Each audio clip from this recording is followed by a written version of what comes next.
أستاذ جواد، يعني هنالك من يرى بأن التصعيد السياسي، الخلاف السياسي له مردودات سلبية على الشارع، والدليل تصاعد الاغتيالات في الفترة الماضية، عدم التوصل أيضا لوزراء أمنيين، كلها بسبب هذا الخلاف السياسي. كيف تقرؤون المشهد، وكيف ممكن أن تكون لديكم حلول في أن يكون الوضع الآمن الذي يطمح به العراقيون؟ أنا أود أن أشير إلى أنه ينبغي أن تكون لي كلمة فيما يتعلق بال100 يوم كل الأخوة الحضور. نعم. هذا صار رقم يداول ويقلق الشارع بشكل عام. أنه أنا أعتقد أن هذه مئات الأيام نحن بحاجة إلى مئات من الأيام في سبيل بناء العراق، لأن العراق يعني حقيقة دمر واستهلك تماما بسبب الاحتلال وبسبب السياسات. لكن هذا وعد قدم للناس. على كل حال هو ظاهرة جيدة جدا أن يلزم الإنسان ويلزم رئيس الوزراء نفسه بفترة، وهو ظاهرة صحية بأن يعيد تقويم نفسه، وجيد جدا الحكومة هي تقوم نفسها يا حبذا كل يوم وليس كل 100 يوم. وأعتقد سوف يقدمون إلينا ببرنامج ربما سوف ينال استحسان الشارع العراقي. أما عودة على سؤال جنابك، أنا أعتقد أن الساحة لمن يملأها.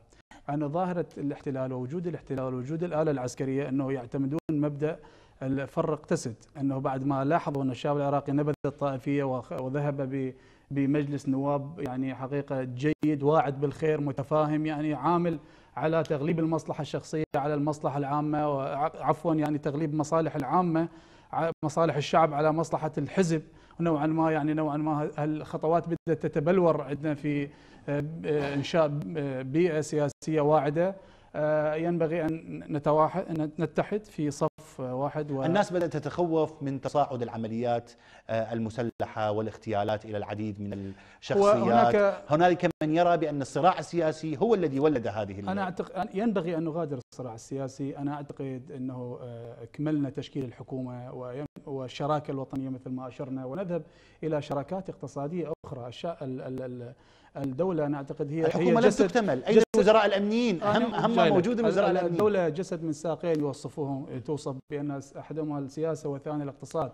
انتهينا من الشراكات السياسية ونتج ما نتج، وأن كان نموذج غير مقنع، لأنه ولدت الحكومة ناقصة في محورها المهم بكابينتها الوزارية الأمنية. أنا أعتقد أن الجانب الخدمي والجانب الأمني أمرين متلازمين. لا تزال هناك المراقب يؤشر بالسلب على عدم اكتمال الكابينة الوزارية، ولكن علينا أن نتجه باتجاه الشراكة الحكومة مع القطاع الخاص وتفعيل التنمية الاقتصادية وربط اقتصاد العراق حاد الجانب باقتصاد السوق وتنمية الاستثمار، بغية سد الطريق على وجود الاحتلال وبناء عراقنا الجديد. شكرا أستاذ